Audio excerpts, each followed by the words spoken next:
Dotiv, Integrative and Preventive Healthcare. The content discussed in this episode is for informative purposes only and should not be replaced by individualized professional consultations or professional medical advice. Hey guys, I'm Tasha. Hey listeners, this is Goonie, and we're here to discuss lifestyle medicine. So Tasha, this weekend I was over at my cousin's, and my nieces were telling me about their school and the type of lunch they were having. And basically carbs and proteins, mostly processed food. And I thought they were joking, but they actually told me that this was actually what they were having. And I was outraged. I think that this type of food at that age shouldn't be eaten, so often. So, fries, nuggets. And I was just like, is this a reality? Is this real? What's your experience with that? I mean, growing up, because me in Switzerland, it was a complete different experience. Yeah, that sounds close to what I experienced in middle school when I was in the States for a bit, right? So staple foods were pizza and fries, and then horrific. The other dishes would change every other day, right? So if you forgot to bring your food, that would be what you can rely on. And I used to look forward to it because it was only like once a week where I could actually I would have allowance money, right? But in hindsight, I'm like, this is actually really bad. Yeah. And so it's not even, so basically it's privatized, right? The food. So you're thinking it's extra money for the school, and the type of food that they are serving is just, I'm just wondering if somebody has been thinking about this, because in Switzerland, when you are, it's either you bring your own food and you have parents that give you your lunch box, etc. And as a South Asian, you're always mindful of what type of food you can bring. Yep. Your mom has made the rice and curry, but you kind of don't want to bring that at school because it will smell. But I gathered my courage to still take it. I had no choice. But yeah, you actually in Switzerland, you actually have a balanced food. If you were to eat from the school services, like there would be your greens, your carbs, like it would be a balanced plate. I mean, yeah, I remember and part of the meal set that was always offered in school, middle school, was like you'd have the fries and pizza, and then you'd serve it with also either soda or like those packet juices. I think it was Capri Sun and or milk. And so then it's actually crazy because I used to have this particular classmate. I remembered he'd always fall asleep in class right after lunch, and he'd always get in trouble. And the teacher would literally just stand over him and say and wait for him to wake up and realize that he was falling asleep. And actually, in hindsight, I'm thinking it could really be a huge a byproduct of the food that we were eating, right? And I'm jealous that you got the good balanced food, because I never got that when I was in school. Yeah. I wonder if there is, a direct correlation to the way you can absorb information or your ability to learn, especially at that age. Yeah, I think it's probably best if we pick the brain of someone who's aware of the nutrition around food and how to navigate that, and preferably someone who's actually got some sort of involvement in schools to implement their knowledge and wisdom in there, right? And so for that, we actually found someone who is an Ayurvedic practitioner. Her name is Sonja Shah-Williams, who is the founder of her private Ayurvedic practice and also the governor of a primary school in London, where she focuses on safeguarding and well-being of her students. And one of her personal missions is actually to bring ancient principles to a Western audience. So welcome to Dotiv The Podcast, Sonja. We are excited to have this conversation. Thank you for being here. Thanks so much for having me. It's a real pleasure. So Sonja, welcome. And to start off our conversation, so as a mother and yourself going to school, what was your experience as a child and your relationship with food at school? Well, starting with my own experience some years ago at school, it was really quite interesting because my parents were fairly new to the UK from India. And of course, the food practices are incredibly different between India and England. And my mother is very much vegetarian all her life. She's been vegetarian because of where she's from in India. It's a vegetarian state. So school, they used to call them dinners because I grew up in Yorkshire. So the lunch was called dinner. So school dinners were very, very, it was British fare. So it would be sausages and baked beans and mashed potato and heavily boiled vegetables. And I'll never forget the smells, the aromas in the dining room, the dining hall. I can still remember them because they were just unknown to me, at home, those smells, the smells of lentils cooking and chapati. Such a contrast. And to be perfectly honest, I had real issues with eating. I mean, I wasn't a big eater anyway, but I couldn't eat a lot of the food. And I still remember my late father going into school because his surgery was very close to the school. So he would drop us to school and he had to go and talk to the teachers because they said, she's not eating. And he said, well, what can we do? Oh, she's not eating. I couldn't eat the meat because I hadn't been brought up on that. I hadn't been brought up on meat. I just couldn't bear the smell of it. And of course, the meat had been cooked with other things. So then I didn't want to, I really didn't do well in terms of food at school. It was not my favorite, certainly at a young age. And I grew, as I got older, I developed a bit more of a taste for those foods. So I was better. But I think, do you know what? It's quite ironic because I think that when the meals I ate at school were probably more wholesome than the meals my children were offered at school. Right. I think because processed foods, being able to bring your own lunch into school now, which was not something we did when I was young. It was school meals were provided, but now children can bring their own food in. Some schools don't mind what they bring, so they might just bring a chocolate bar and some crisps and some processed bread as a sandwich. So therefore, they're not eating a wholesome meal. In a way, it was better to be provided, the vegetables and the meats and whatever. But still, I didn't really eat them. It's really interesting. I guess in London, that's how schools were, where school hall was that food was provided as part of going to school. But I mean, in my community where we went to school too, you'd always have to bring food. So it's interesting when you say that there's no one monitoring the kids as well to see what they're eating. Because there's no responsibility or accountability in that respect. And if you think about kids who are also poorer or can't afford it, there's no one to monitor or help them get the nutrition they can from somewhere, right? If they're not getting it from home, for example, which is a bizarre thing to think about, like that we are so disconnected as a society as well from where it used to be. Well, I just heard the horrific statistics actually on the radio recently that since 2019, there's reportedly 4 million children living in poverty. And the majority of them in the UK are in London. So being a resident of London, that I find really upsetting, especially because I'm involved in a school.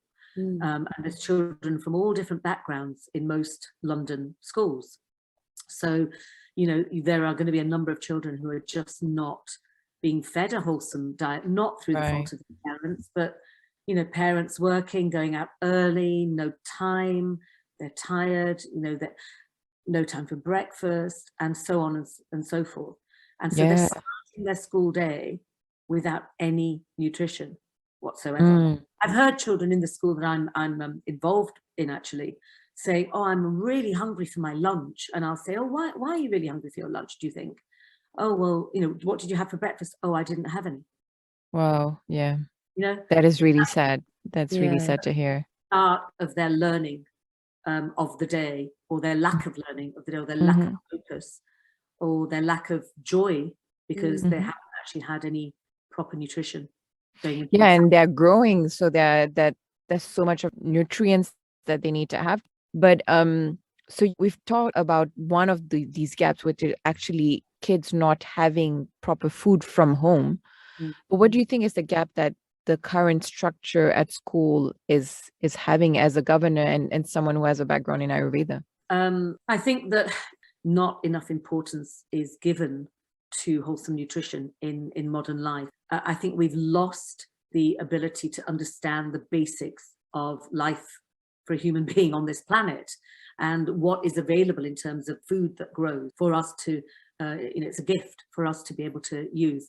And because modern life has taken us so many steps away from our truth, if you like, as human beings, we don't understand our place within the universe and within nature. So we've become a fast-paced society.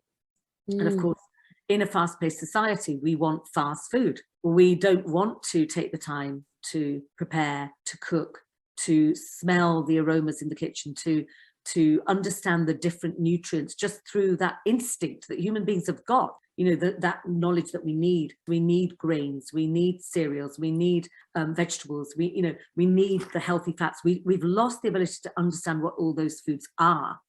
And so a lot of children will think of food as being something that comes out of a packet.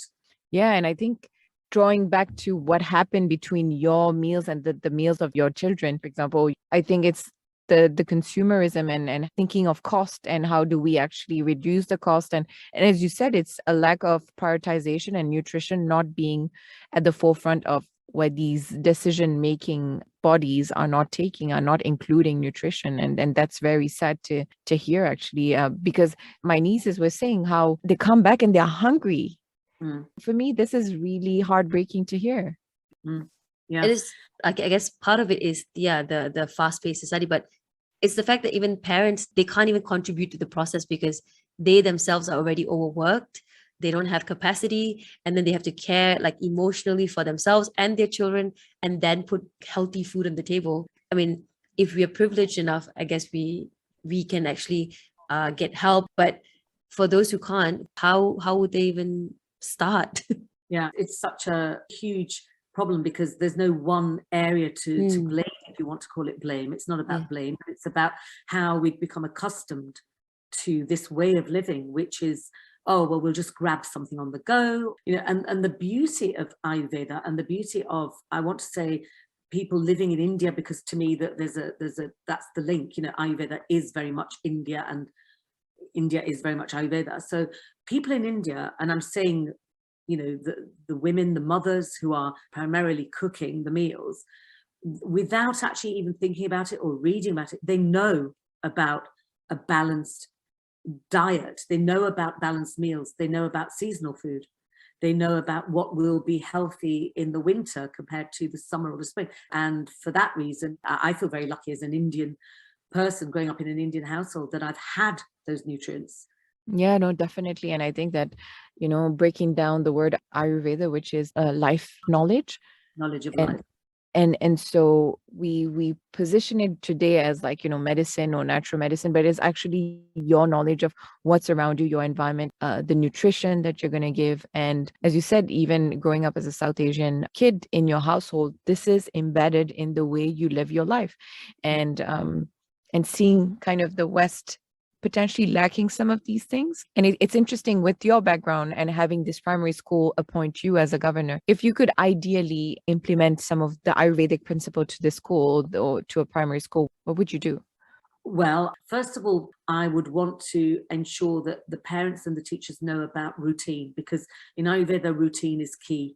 Routine is the king of health and well-being. And by routine, I mean eating breakfast at the same time every day, having a sort of a mid-morning snack that's obviously wholesome, just to keep them going, because children run out of fuel very quickly. And then definitely lunch. Now, lunch can really play a big part because, of course, they're at school at lunchtime. They're not at school in the evening. So lunch is the biggest meal of the day in Ayurveda. It's the time of day when we can digest better because of the sun and the heat within the environment. That helps our Agni, our digestive fire.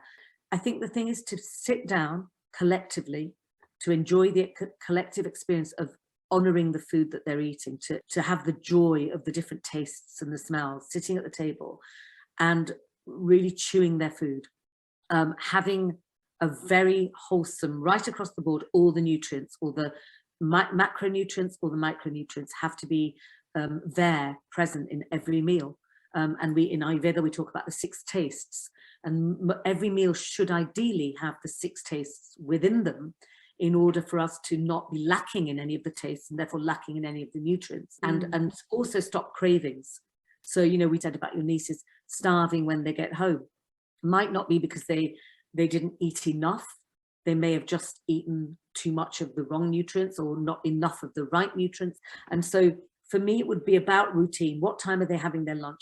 And also to not rush it, because when you rush your food, you increase vata dosha, which is one of the principles of movement, where you burn up those calories very quickly. You need to really sort of savor that meal. And certainly in England, I can't speak for anywhere else, but we've lost the art of sitting down together collectively and eating a meal. And children need to learn that. They can learn it at school, because it's very much, certainly with my children, it was lunchtime, 10 minutes, eat your food, have a play, go back to class. Yeah. They haven't even had a chance to digest that food. 10 minutes, really? 10, because they Oh my goodness. get 50 minutes, I think, for their lunch break. And so, 10 minutes, then they've got to have their play. So all done really in a rush, Even like a couple of years ago, I decided to like follow this thing where they said to time yourself while you eat. And basically, if you eat anywhere less than 15 minutes, that means you're doing a poor job at eating, because you're not focused, you're not present, and you're trying to rush through it to get to somewhere. And so the aim was actually to take 30 minutes to eat every meal. And I struggled. I did it for like 3 months and I got better gradually, but I struggled. Yeah, the key to eating well, and more importantly, digesting well, is to take your time. Because when you don't chew your food properly, the whole chewing process is breaking the food down. So it's doing a lot of the work for your digestive fire before it's got to the gut. It's helping that process, which means that it will be assimilated and absorbed better by the cells. And that's all we want with our food. Doesn't matter how healthy your food is, or how nutritious, how wholesome your food is. At the end of the day, if it's not digested properly and it's not broken down and given as a gift to your cells, then it's actually a poison, because then it remains undigested in your digestive tract. Then that leads to toxins building up, and that leads to inflammation. And the key, to most diseases, the causative factor is inflammation, which Ayurveda knew about 5,000 years ago. And they're actually just realizing that now in modern medicine, the role of inflammation in most diseases. So, this can be corrected in children. And I'm passionate about that knowledge being given to not necessarily the children, it's too much for them, but to their carers, their guardians, their teachers, their parents, so they can help them to sort of start to lead healthier lives from a very young age. Right. And how would you say that nutrition or one of these aspects would impact productivity? I was going to say it's a no-brainer. That's a bit of a pun, because it's about the brain. So, there's a huge signaling between the brain and the GI tract. The GI tract and the central nervous system are completely linked. And there's lots of other systems involved, including the gut microbiome, the gut flora, the gut bacteria, with lots of evidence that suggests that the gut microbiome plays such an important role in the interactions between the gut and the nervous system. When you are not feeding both brains well with the wholesome nutrition, and when I say wholesome nutrition, when you eat something in its most natural form without it being tampered with, a processed meal heavily tampered with, it has very little nutritional value. A meal where you have literally used a grain and whatever, and you've used spices and you've used vegetables in its wholesome state, that is recognized by every cell. We are created with all these trillions of cells that are superbly intelligent within each cell. They won't recognize food that is not natural food. So therefore, if a child at school is not eating wholesome food, I don't mean just at school, but in their life, their brain will not be able to work optimally. And their brain will then not be able to signal and send messages to the gut. So therefore, the gut's not able to do its job of digesting the food as well. So they're talking to each other. The gut-brain axis is what it's known as. And when that's depleted, and it can be depleted even with just a day or two of not eating wholesome food. Wow. Then just 1 to 2 days. 1 or 2 days of completely, if you just went out and ate nothing but heavily processed food with added sugars and added unnatural fat, man-made fats, whatever, everything is then out of balance. And, your brain and your gut's not being fed, and the two get very confused and very distressed. And then it's just a cascading series of events. Then you can't digest, then you're not getting your nutrients in your cells, the brain's not got enough fuel to work. The brain needs fuel to work. So it can be devastating, actually. This is for adults as well as children. There's no difference in that way. So like in terms of the nutrition, what would be kind of the components of the types of meals they should have? Well, I mean, it's very much in terms of the nutrients. They would need all the pulses, the lentils, Probably that's something that's still fairly new in Western eating, but it's, you know, it's becoming more and more popular. A big variety as well. So not just one type of lentil. It's better to have a variety of everything, because you just know that you're getting all the nutrients, all the grains, the pasta, the rice, the bread, the oatmeal, vegetables, fruits. So they could have fruits for their mid-morning snack, for instance, you know, and much better to have a piece of fruit that they chew properly. So that they're helping their digestive enzymes, you know, rather than a smoothie or something. It's better to eat in the most natural state. So casseroles, soups, fantastic for children to have a really lovely casserole or stew, you know, that's been cooked with maybe, you know, if they eat meat, then a light chicken or light fish, lots of vegetables, lentils within that. That's a kind of a whole meal in itself. But what I'm passionate about, because it's becoming more and more of a no-no in modern life, and that is dairy products, wholesome milk, whole grass-fed organic milk, unhomogenized, in other words, not tampered with, milk, yogurt, cheese, all the soft cheeses. What they give you is immense, and especially things like the yogurt and the soft cheeses, they are giving you, they're reintroducing the gut microbiome. So in Indian cooking and Indian meals, you know, I always have natural yogurt with my Indian meals. It's just something I can't do without. I've been brought up to do that. So I'm getting that yogurt every day, which is so one of the best foods for your gut microbiome, for the diversity of it. Nuts, seeds, you know, none of it is rocket science. We all know about this. But somehow we've lost the ability to understand the importance of feeding our children well.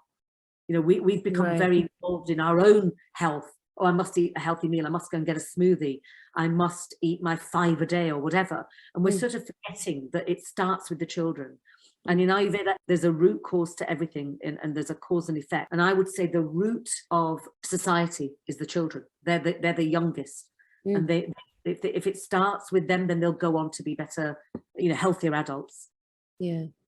And you know, like how in Nordic countries where play has been a very big part of the education, like how is play considered, and how would you say it's beneficial on an Ayurvedic lens for kids? Yeah. And how the nutrition impacts play? Well, in terms of play itself, I think that, again, in modern life, we've become very focused on what are they learning? Are they going to pass their tests? Are they going to get their grades, even from a very young age? And it's often about the school's reputation and about the league tables of where the school stands, you know, compared to other schools. That's completely pointless, because we're trying to raise healthy, balanced human beings, you know, children who are going to become adults. So for me, in Ayurveda, there's a huge importance given to relationships with everybody, starting with yourself. So for a child to get to know themselves and their own personality and their own likes and dislikes, they have to be able to compare. They have to be able to interact with their friends. They have to be able to have downtime, and they have to understand that life is about balance. And, you know, look at a lot of the adults nowadays, especially sort of young adults going into the workplace. It's all about, I've got to work these hours. I could be sacked. I might not be promoted. I might not get a salary rise. So they spend less time on sitting down and having their lunch, for instance. They'll eat it on the go to a meeting. They'll eat it at their desk, looking at their screen. And that's not going to help them to digest the food, which is not going to help their brain activity. So everything is always linked. It always goes back to that. Nothing is separate. Nothing is isolated. So in terms of play, hugely important. And if they don't have the right nutrition, they'll be irritable. They won't want to play. They might become a little bit withdrawn. If they're eating unwholesome foods every day, day out at home, for instance, they will become withdrawn, because kapha dosha is going to make them slow and sluggish and lethargic, and actually even the low mood, depression. They might not be depressed in a clinical way, but they will have low mood, because again, those unwholesome foods are causing their cells to become confused. And I do think that's detrimental to their development. I would definitely say that the balance is not in favor of play in modern day school environment. But we all know that, you know, learning is done in many different ways. And to learn about oneself from an Ayurvedic point of view is to be able to sit and be and play for children and understand other children, to be able to use their imagination. And of course, often in formal schooling, we're not using our imagination. We're just listening to what the teacher tells us is gospel and writing that down or whatever. But in terms of imagination and flow of creativity, and that, all of that is very much the feminine energy in Ayurveda. It's considered the feminine energy, to be able to be empathetic, to be able to be sympathetic, to be able to feel sad when one of their playmates has, felt that their sort of game or their lovely sort of build wasn't sort of valued enough, and how they can actually use their imagination to help that other child as well. Oh, I feel sad because my friend is crying, because my friend's drawing was torn up or whatever. So their creativity has been sort of almost hampered by somebody mocking their drawing or whatever. The other child can then respond by sort of saying, come on, let's do another drawing together. So of course, play to me is gaining knowledge. So yeah, I absolutely think that there could be a lot more play involved. In lockdown, I know everybody was worried about children falling behind because they're not at school, but they're all falling behind from what? So if they're all, when they were, maybe they had more chance to be imaginative and creative and actually take a step back and just breathe. And I think, they probably did gain immensely in lockdown in one aspect of their being, which is that whole creativity and that play. So I personally think that was a godsend for them.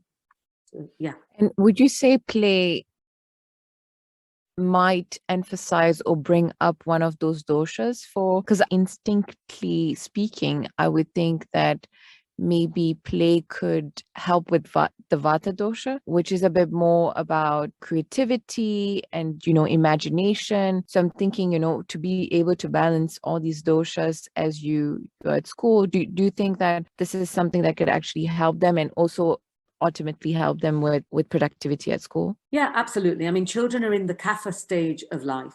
Childhood is the kapha stage of life. So they've got that groundedness already within them. However, what I've noticed especially with the school I'm involved in, is that vata dosha, which is for me very much vitiated in everybody in modern life. Modern life is vata dosha. Everything is fast, no rest, go, go, go, movement. And unfortunately, that has also now infiltrated children's being, their psyche. And so, yes, there's a lot more stress in children perhaps than I would have felt there was when I was growing up. Evident, very apparent stress. And so that is linked with vata dosha. So if vata dosha is increased, it's knocking the other two out of balance. Pitta is the dosha of, apart from other things, it's very much about learning and retaining that information. So they need the Pitta dosha to be very much balanced for their learning. But as I say, if the vata dosha is heightened because of the stress of modern life, you can see children who are not able to cope with the demands of often a very busy school life, or, a bit too much homework or lack of sleep. So again, the doshas have to be in balance in everybody. I think children have got more potential to remain grounded because they're in that kapha stage of life, which is all about the slow pace and the groundedness and the building. They're building their bodies, they're building their muscles, they're building their brain cells, they're building their whole body when they're children. So I wouldn't focus too much on imbalance of doshas in children. I would focus on giving them the right nutrients and the right routine so that they will remain balanced for longer. Yeah.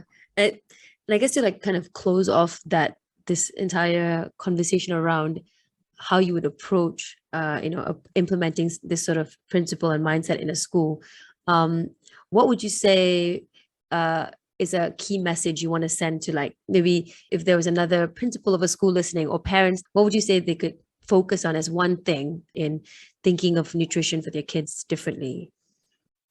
I would say if you can emphasize much more in your school the huge importance of food, nutrition, and for children to understand that food as well and to really appreciate their food rather than it being something that they have to quickly get over with as part of their schedule of the day, really actually make food, because food is medicine and medicine is food. We all want to give our children medicine to make them better. So there can be no better medicine than food. Yeah, that's a great message. And so before we close off our episodes, we always do a rapid fire round of questions. And so the first question is, what is the first sign you notice when you get out of balance? Do you know, it sounds awful and a bit sort of, I'm bragging the fact that I'm not very often out of balance. But in terms of how I feel, I don't suddenly have waves of hunger, because I do tend to eat in a routine sort of way. So if I haven't been able to eat, I get paranoid about not eating my 3 meals a day. And so it doesn't sit well with me if I've missed a meal. I can't focus on anything else. It would be that I just feel lightheaded, light in my energy, and my focus goes. So that's how I know I'm out of balance. And so, in fact, that's kind of sums up what I've been saying, really, how, food is medicine. Medicine is food. So. Right. And what is your coping mechanism to that? Definitely, as soon as I can, I need to, I just eat. I tend to keep lots of wholesome things with me if I'm out and about, keep nuts with me, and keep sort of whole fruits with me and that sort of things. And it'll give me a high level of nutrients. So always be prepared, right? Yeah. And the last one is, what is one book or documentary or movie that you have consumed that has impacted your approach to well-being or wellness? Well, I think definitely it has to be a book by somebody called Dr. Vasant Lad. And he's an amazing Ayurvedic doctor based in India and America. And it's basically a book that was one of my key texts when I was doing my degree. But the beauty of the book, there's 2 volumes. It's called Volume 1. It's textbook of Ayurveda, fundamental principles. And what I loved about it is I literally devoured it when I was doing a particular module, and they gave us the book for reading during our reading week when we were off university. And I thought, okay, I'll read that book in that week. And I read it in sort of a day and a half. I couldn't put it down. And I think why is because at that time I was learning Ayurveda, but it speaks to you in layman's terms. Still can be a bit complicated if you're not too knowledgeable about Ayurveda, but it's just the way he describes Ayurveda and describes systems, and it's just wonderful. And so to me, that had a huge lasting impact. Nice. Yeah. We hope we can actually get him to be on our podcast at one day. That's a real goal. He's definitely a pioneer of Ayurveda, bringing it to the West, right? So so we do have to have him. Hopefully we that is something, by setting our intentions, it might happen. Yeah. But thank you, Sonja. Thank you so much for taking the time to speak about nutrition, and especially in a framework with children, which I think is very important to you and to our audience as well. So thank you very much for being on this show. Absolute pleasure. Thank you for having me. Thank you. If you enjoyed this episode, go ahead and select that follow or subscribe button. For now, stay safe, and we'll see you next week.